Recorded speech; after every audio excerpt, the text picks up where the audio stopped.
Fala enxadristas, tudo bem? Vamos dar sequência ao nosso estudo sobre finais e vamos finalizar o nosso estudo de finais de torres baseados nos peões de torre na sétima, onde temos rei, peão de torre na sétima, mais torre versus rei e torre.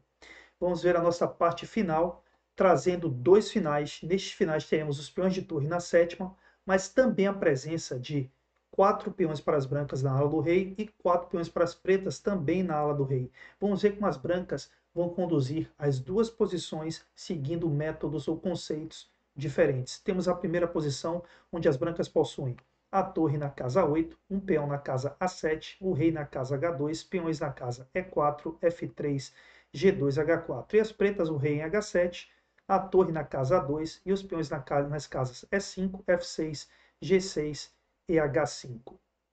Nesta posição, as brancas vão jogar um plano simples, que vai se basear justamente no posicionamento do peão de G6 das pretas. Se este peão estivesse em G7, seguiríamos um plano diferente do que vocês vão ver aqui nesta formação de peões. Neste caso, com a presença do peão em G6, as brancas jogarão o seguinte plano. Direcionarão seu rei para a ala da dama, deixando seu rei numa posição onde a torre das brancas sairá de A8, permitindo a queda do peão de A7 e ao mesmo tempo promovendo a troca de torres e deixando no tabuleiro um final de reis ganho para as brancas. Vamos ver isso aqui na prática como seria.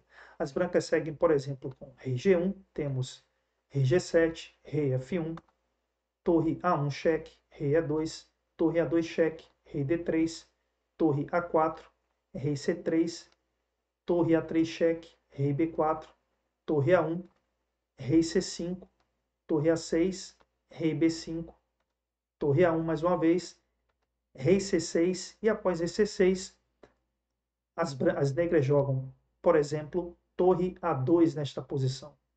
Notem que após torre A2 das negras, as brancas jogarão neste momento torre D8, ameaçando fazer A7, A8 igual a dama. E neste caso, as pretas são forçadas a capturar o peão, torre captura 7, e após torre D7 cheque oferecendo troca de torres, após torre das negras tomando D7, rei captura D7, vocês perceberão que este final de peões ele está completamente ganho para as brancas. Vou mostrar apenas uma variação para vocês, mas sugiro que vocês treinem outras possibilidades para que vocês possam chegar realmente à conclusão de que as pretas não têm chances defensivas neste final de reis. Vamos ver agora aqui com uma variante possível. Rei H6, rei E7, G5, rei captura F6, G toma H4, rei F5, rei G7, rei captura 5, com vitória das brancas neste final. Mas mais uma vez repito, sugiro que vocês façam teste a partir da posição em que temos a troca de torres em D7 e procurem buscar outras defesas para as pretas e vocês notarão que as brancas ganharão em qualquer variante. Vamos agora para a próxima posição. Nesta posição, vocês podem ver que temos, mais uma vez, um peão de torre na sétima para as brancas, com a torre em A8, sem qualquer diferença. Neste lado do tabuleiro, com a torre agora preta em A1, não mais em A2, e teremos uma diferença também na ala do rei, que é simplesmente a presença do peão das pretas que estava em G6, agora em G7. Neste caso, com a presença do peão em G7, notem que o plano de trocar as torres, oferecendo o peão de A7 para as pretas, não vai funcionar, pois não teremos a possibilidade de cheque contra o rei das pretas na sétima horizontal, devido justamente à presença do peão de G7. Mas neste caso, o método utilizado, o conceito utilizado pelas brancas, será um que foi visto por vocês em vídeos anteriores. As brancas tentarão criar um peão justamente central, que pode se tornar um peão passado, que vencerá a partida, como vocês já viram nos métodos que mostrei em vídeos anteriores. Se vocês não viram as outras partes dos nossos vídeos, deste final, sugiro que vocês voltem à nossa playlist e deem uma olhadinha.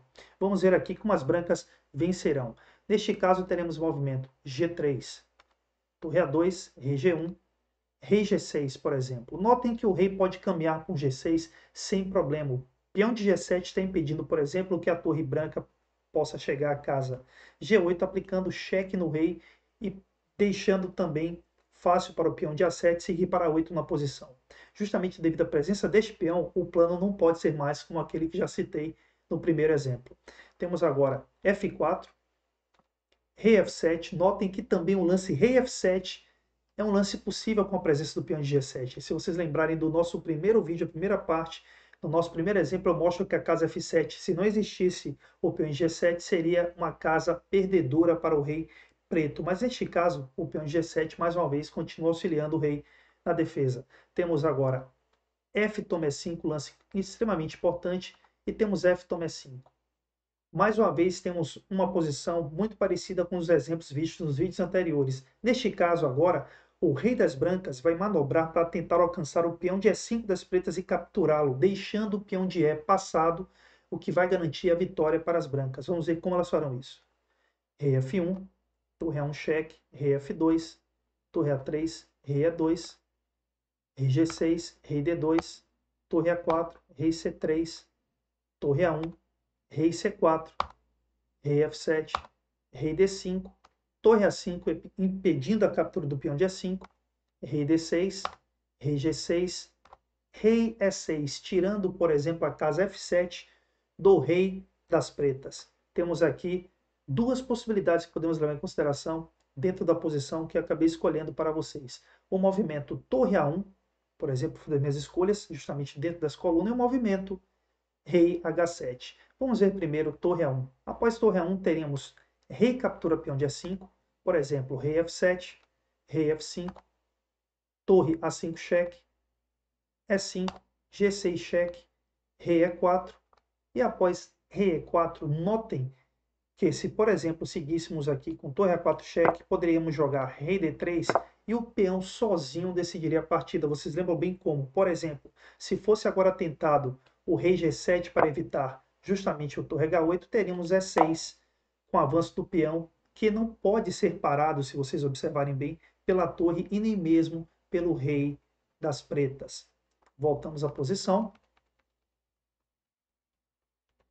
E vamos ter aqui, após rei E6, a gente viu rei H7, vamos ver agora, perdão, a gente viu torre A1, vamos ver agora rei indo à casa H7. Após rei H7, teríamos rei F5, G6 cheque, já que se jogássemos com a torre neste momento, perderíamos o peão de A5. Então, G6 cheque, e notem agora o lance importante, rei F6, retirando do rei das pretas a casa G7 para a movimentação e forçando a saída da torre de A5, ou seja, sendo a peça que estava defendendo o peão de A5. Após a saída da torre, temos torre A6 cheque, rei captura A5, e as brancas vencerão também seguindo o método que citei anteriormente. Podem afastar o rei do peão de E e pode permitir o seu avanço livre, inclusive ele seguindo sozinho, sem auxílio do rei. A torre não poderá, digamos, por via não mais capturá-lo, já que a captura vai significar a coroação do peão das brancas. Por exemplo, vamos seguir aqui para ver com o lance rei G7, teremos rei D4, por exemplo. Se rei H7, teremos E5. Se rei G7, teremos simplesmente E6. E notem que se torre captura E6, teríamos simplesmente torre B8 seguido de A7, A8, igual a dama, com vitória das brancas. É importante que ambos os exemplos vocês guardem os conceitos, as ideias. Sugiro que vocês observem as suas posições, joguem seguindo outras variações e vocês perceberão que as brancas vencerão em todas as possibilidades, seguindo, obviamente, os movimentos adequados na posição. Mais uma vez, sugiro que vocês treinem estas posições para que vocês possam internalizá-las, realmente aprendê-las, e é necessário guardar as ideias para serem usadas em posições semelhantes. Espero que vocês tenham gostado desta série voltada para o estudo de peões de torre na sétima. Espero que vocês tenham gostado deste vídeo. Espero contar com os likes de vocês para dar visibilidade ao nosso canal, para que a gente possa seguir com este projeto. Espero contar também com seus comentários. Irei responder a todos eles. Até o próximo vídeo.